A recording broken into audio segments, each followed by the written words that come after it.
नमस्कार साथियों, आप सभी का एक बार फिर से स्वागत है प्रेम की बात आपके साथ में। आज बहुत ही बेसिक मुद्दे पर मैं बात करने वाला हूँ और मुझे लगता है इससे आप सभी सहमत होंगे और इस बात को निश्चित तौर पे सरकार तक पहुंचाना बहुत ही ज़रूरी हो गया। ऐसा मैं क्यों कह रहा हूँ और कहाँ के लिए कह रहा हूँ, इस पर भी चर्चा करेंगे। आज हम बात करने वाले हैं बिहार की। और बिहार में पिछले साल से जिस प्रकार से south Bihar power distribution company को बिजली के संस्करण में दिया गया है, बिजली को सप्लाई करने की स्वीकृति दी गई है और उसमें जो फिक्स मीटर रहता था उसको हटाकर स्मार्ट मीटर का प्रयोग किया जाने लगा। ये लगभग बिहार के सभी ज़िलों में, गांवों में, शहरों में ये लगभग सभी जगह चालू हो गया है। कुछ जगह ही बचे हैं जहाँ पे ये काम चल रहा है। इस सिस्टम को समझने की ज़रूरत है और इस सिस्टम को आप जितना समझने का प्रयास करेंगे आपका दिमाग उतना ही खराब हो जाएगा। क्योंकि जो लोग भी ये स्मार्ट मीटर को यूज़ कर रहे हैं, आपने पहले फिक्स मीटर को यूज़ किया हुआ है, उसके बिल की तुलना में इस स्मार्ट मीटर के बिल को अगर आप कैलकुलेट करेंगे तो इसके कैलकुलेशन जो हैं वो आपको समझ में ही नहीं आएंगे।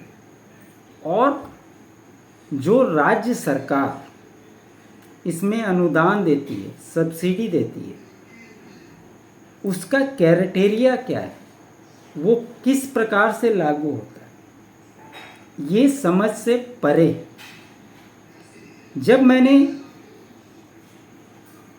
अपने YouTube पे काम करना शुरू किया था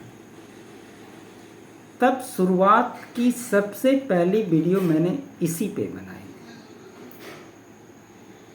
लेकिन आज कुछ फैक्ट्स पे बात करना ज़रूरी है और सिर्फ मैं ही नहीं, हम जैसे कितने ही कंज्यूमर हैं जो बिहार में जो भी स्मार्ट मीटर यूज़ कर रहे हैं, आप किसी से भी पूछ लीजिए,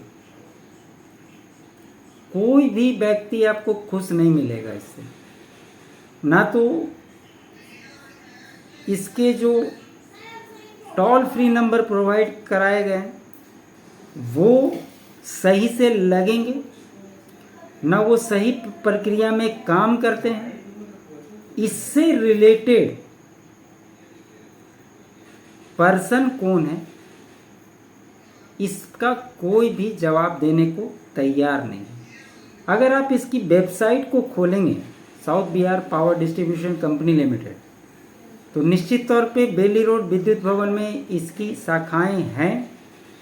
वहाँ पे कई सारे नाम आपको मिल जाएंगे जिनको आप मेल के द्वारा सूचित कर सकते हैं। लेकिन उसका कितना रिस्पॉन्ड आएगा ये तो आपने अगर किया होगा तो आपको समझ में आएगा। इवन जब स्मार्ट मीटर के ऐप को अगर आप खोलेंगे और उसमें जो शिकायत करने की विवरण दी हुई रहती है उसको जब आप देखेंगे तो आज अगर आप कंप्लेन दर्ज करते हैं तो किसी भी वो किसे मिलता है, कौन उस पर काम करता है, कितने दिनों में वो प्रॉब्लम सॉल्व होगा, ये कुछ भी डिटेल नहीं है। आज अगर आपने कंप्लेन दर्ज किया है 3 दिनों के बाद भी अगर आप देखेंगे तो वो जस का तस पड़ा रहेगा और 2-4 दिनों के बाद वो ऑटोमेटिकली क्लोज हो जाएगा। उसके ऊपर क्या कार्रवाई हुई, ना तो उसके ऊपर कोई फीडबैक दिया जाता है, ना उसमें कोई रिप्लाई दिया जाता है। इसी तरह से ये राम भरोसे हिंदू होटल वाली कहावत हो गई। और राज्य सरकार की क्या जवाबदेही है ये हर कोई जानता है। जिस समय फिक्स मीटर यूनिट के हिसाब से होता है तो उसके जो चार्जेस होते थे वो क्लैरिटी के साथ होते थे। एक बार महीने में फिक्स चार्ज दिया जाता था।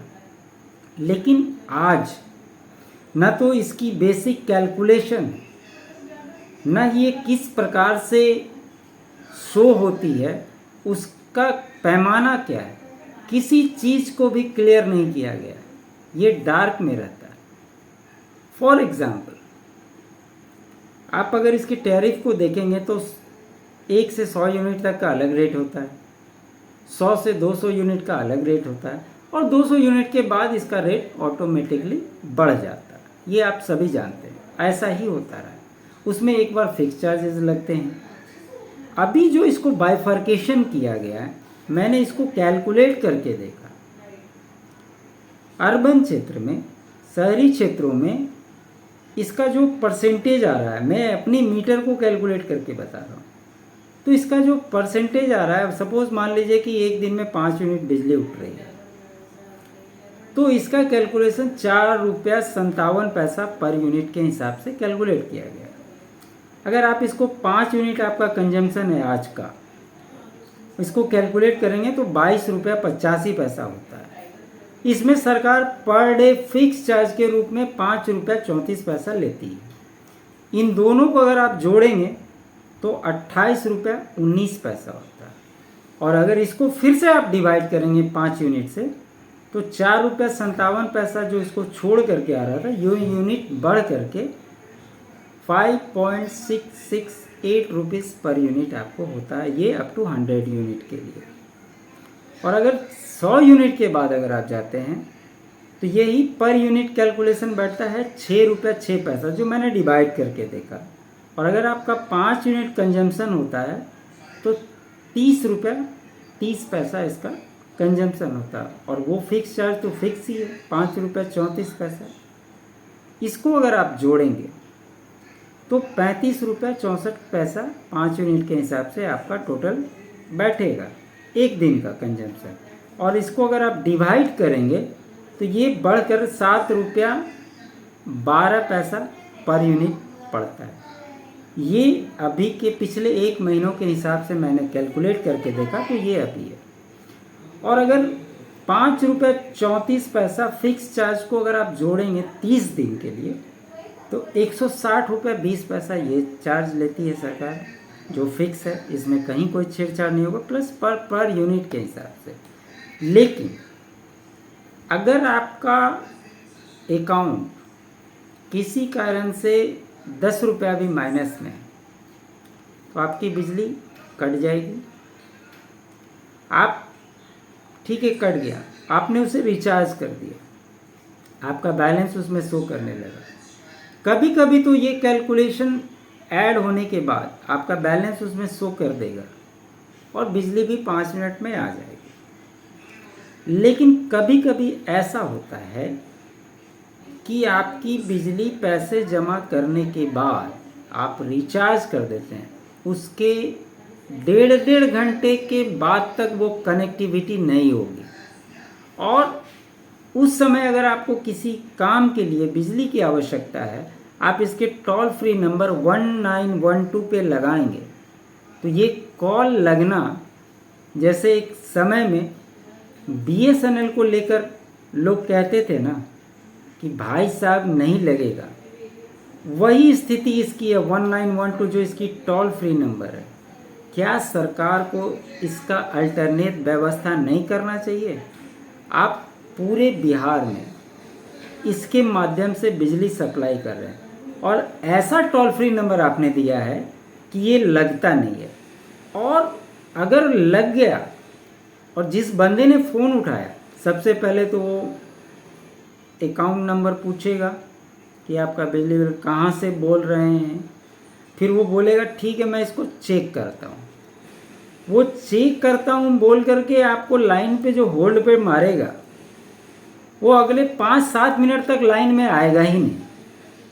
और उस 5-7 मिनट तक जब तक आप होल्ड करेंगे तब तक आपकी लाइन डिस्कनेक्ट हो जाएगी। आज बिहार के जो ऊर्जा मंत्री हैं विजेंद्र प्रसाद यादव जी, मैं उनसे पूछना चाहता हूँ, आप बहुत ही ज़्यादा, आपकी राजनीति बहुत लंबी है, बहुत लंबे समय से आप राजनीति में, और ख़ास करके ये डिपार्टमेंट काफ़ी लंबे समय से संभाल रहे हैं। आप इसमें क्या नया कर सकते हैं, आपकी क्या प्लानिंग है, इसके बारे में भी कम से कम जनता को बता दिया कीजिए, उन्हें भी संतुष्टि होगी। और क्या आपने इसको लागू करने के पहले क्या इसकी योजना बनाई, मैं चाहता हूं कि आप भी उसको डिस्क्लोज करें। ये फंक्शनिंग कैसे करता है, ये SBPDCL के जो MD हैं, इंचार्ज हैं, GM हैं, रेवेन्यू जनरेट करते हैं, फील्ड ऑपरेशन मैनेजर हैं, मैं उनसे भी अपील करता हूं कि इस सिस्टम को पूरी तरह से क्लेरिफाई करके आप अपने वेबसाइट पे डालिए कि किस टाइम से किस टाइम तक के यूनिट को आप कैलकुलेट करते हो। क्योंकि कई बार ऐसा होता है कि आप नेक्स्ट डे मॉर्निंग में आप देखते हैं, तो अगर आज माइनस दिखा रहा है कि 50 रुपये है, और जब आप रिचार्ज करोगे 100 रुपये का, तो दिखाएगा कि वो 150 रुपये माइनस में दिखा रहा है। तो आप 2 दिन पहले का कैलकुलेट करते हो या करंट कैलकुलेट करते हो, ये किसी भी उपभोक्ता के समझ से परे है। इसकी क्लियरिटी SBPDCL की पूरी जवाबदेही बनती है, और इस बिहार सरकार की भी उतनी ही जिम्मेवारी है, उस ऊर्जा मंत्री की भी उतनी ही जिम्मेवारी है कि आप इसे क्लेरिफाई करके जनता के सामने आए, और आप आराम से जिससे पूछना है, चाहे शहरी क्षेत्र में हो चाहे वो ग्रामीण क्षेत्र में हो, आप पब्लिक ओपिनियन ले लीजिए। कई लोगों को आप देखेंगे कि उनकी यही शिकायत रहती है।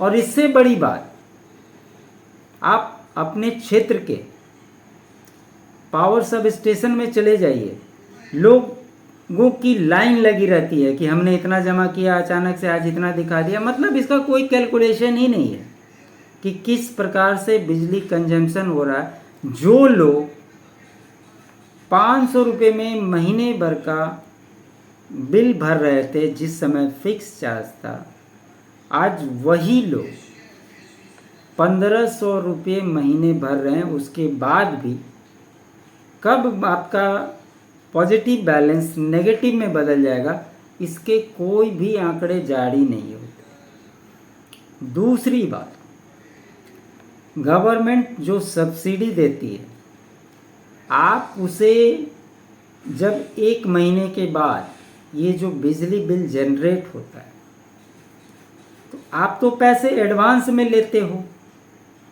और जो रेवेन्यू सब्सिडी आप देते हो कंज्यूमर को, वो आप कहाँ एडजस्ट करते हो, वो कितने यूनिट पे किस आधार पे आप देते हो, उसका भी क्लेरिफिकेशन देना चाहिए। और जब उपभोक्ता पहले ही सारा पेमेंट कर चुका है, तो उसका जो सब्सिडी का पैसा है, जब बिल जनरेट आप करते हैं, ऑलरेडी पेमेंट पूरा कर चुका होता है। तो उस सर्किल के नेक्स्ट डे आपकी जो सब्सिडी की अमाउंट है, वो आपको उस उपभोक्ता के अकाउंट में सरप्लस दिखना चाहिए, जो कि नहीं दिखता है। इस पर भी राज्य सरकार की जवाबदेही बनती है। आप मोटे तौर पे पैसा उगाही करते हो, लेकिन इसका पैमाना क्या है, इसका कैलकुलेशन क्या है, किस आधार पे आपने फिक्स चार्ज किया है कि 5 रुपये 34 पैसा पर डे के हिसाब से आप कैलकुलेट करते हैं। क्या किलोवाट, 1 किलोवाट के क्या चार्जेस है, 2 किलोवाट के क्या चार्ज है, कॉमर्शियल के क्या चार्जेस हैं, ग्रामीण क्षेत्र के क्या चार्ज, इसको आप बाइफर्केशन कीजिए। अगर आप इनकी रेट तालिका को देखेंगे, और अपने बिल से उसका मिलान करेंगे तो किसी भी एंगल से वो मैचअप नहीं करता।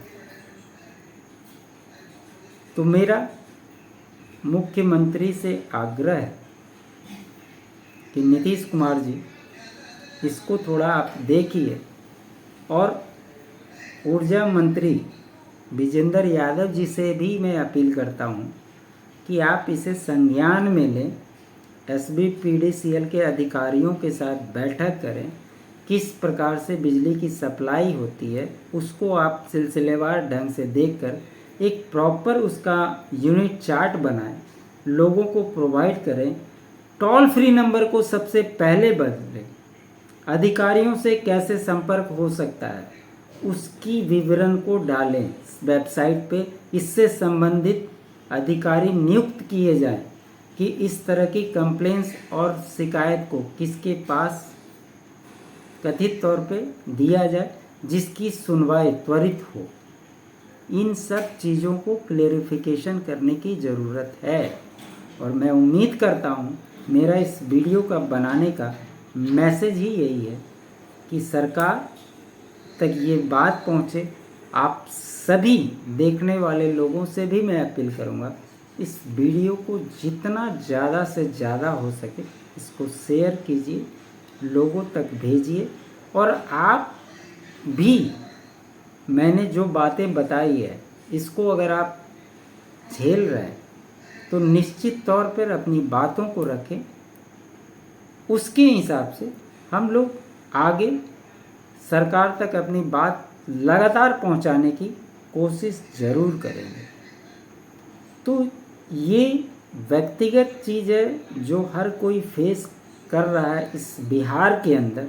मैं भी यहाँ का नागरिक हूँ, मैं भी इसे फेस कर रहा हूँ और मैं अपने बिजली बिल के आधार पर आप लोगों तक ये बातें पहुँचा रहा हूँ। उम्मीद करता हूँ आप लोग भी मेरी बातों से सहमत होंगे और इसे ज़रूर लोगों तक, अधिक से अधिक लोगों तक पहुँचाने का कष्ट करें ताकि ये बात सरकार तक भी पहुँचे और सरकार से भी उम्मीद करता हूँ इसका कोई न कोई निवारण निकालने की कोशिश करेगी ताकि जो आम पब्लिक जो पैसा भर रहे हैं उन्हें इस प्रकार की कोई भी परेशानी ना हो।